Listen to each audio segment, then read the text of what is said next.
মণিপুরে খোদ মমতা বন্দ্যোপাধ্যায়কে পর্যদস্ত করেছেন 15,000-এর বেশি ভোটে। এবং এই যে পরিসংখ্যান শুভেন্দু অধিকারী শুধু তাই নয়, তিনি এ রাজ্যের মন্ত্রী ছিলেন আগে, তিনি সাংসদ ছিলেন, পরিস্থিতিও রাজনীতি তার নখদর্পণে। এবং একই সঙ্গে এ রাজ্যের নবান্ন বা রাইটার্স বিল্ডিং এর যে অলিন্দ, সেই মণিপুরে খোদ মমতা বন্দ্যোপাধ্যায়কে পর্যদস্ত করেছেন 15,000-এর বেশি ভোটে। এবং এই যে পরিসংখ্যান শুভেন্দু অধিকারী শুধু তাই নয়, তিনি এ রাজ্যের মন্ত্রী ছিলেন আগে, তিনি সাংসদ ছিলেন, পরিস্থিতিও রাজনীতি তার নখদর্পণে। এবং একই সঙ্গে এ রাজ্যের নবান্ন বা রাইটার্স বিল্ডিং এর যে অলিন্দ, সেই মণিপুরে খোদ মমতা বন্দ্যোপাধ্যায়কে পর্যদস্ত করেছেন 15,000-এর বেশি ভোটে।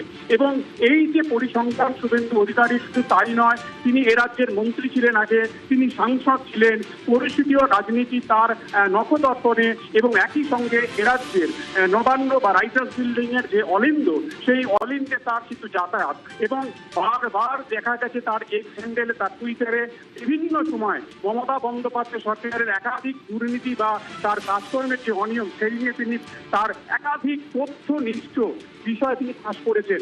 এবং শুভেন্দু অধিকারী 3টি বিষয় এক্ষেত্রে এগিয়ে রেখেছে তাকে, তার লড়াকু মানসিকতা, তার অর্ণব, তুমি আমাদের সঙ্গে থাকো।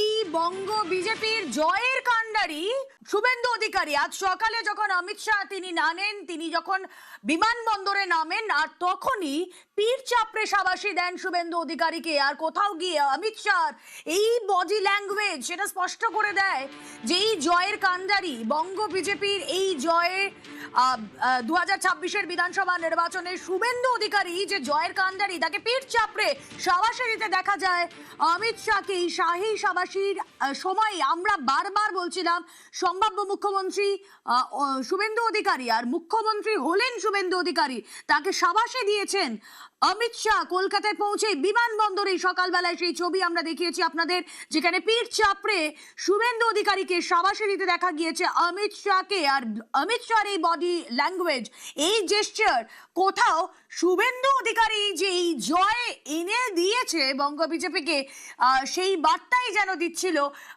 অমিত শাহর। সেই ছবি আপনাদেরকে দেখাচ্ছি ঠিক সেই সময়, যে সময় অমিত শাহ শহরে এসে পৌঁছন। জোড়া জয় জয়েন্ট কিলার শুভেন্দু অধিকারী। আপনারা জানেন দুটো জায়গা থেকে, দুটো কেন্দ্র থেকে লড়াই করেছিলেন শুভেন্দু। ভবানীপুর, নন্দীগ্রাম, ভবানীপুরে তিনি জয় ছিনিয়ে নিয়েছেন এবং সেখানে প্রাক্তন মুখ্যমন্ত্রী মমতা বন্দ্যোপাধ্যায়ের গড়, সেই জায়গায় তাকে হারিয়ে দিয়েছেন। তার পাশাপাশি নন্দীগ্রামে পরপর দুবার তিনি জয় লাভ করেছেন, 2021, 2026।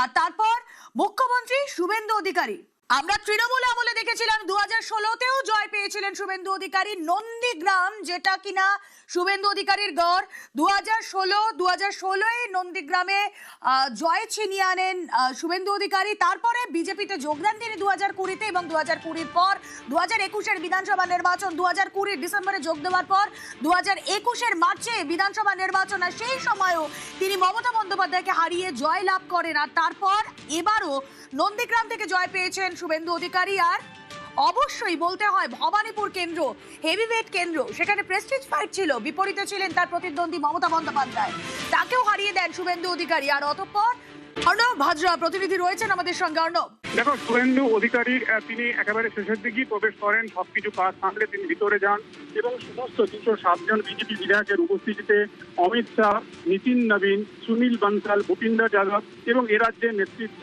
এবং সত্য নির্বাচিত বিজেপির এই 207 জন বিধায়কের উপস্থিতিতে দলনেতার নাম ঘোষণা করা হয় শুভেন্দু অধিকারীর।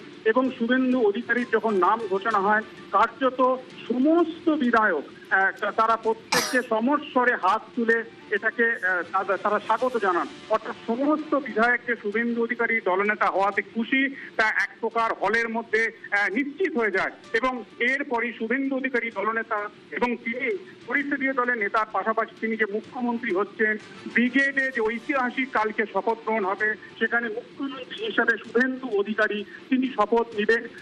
আজকের এই বৈঠক থেকে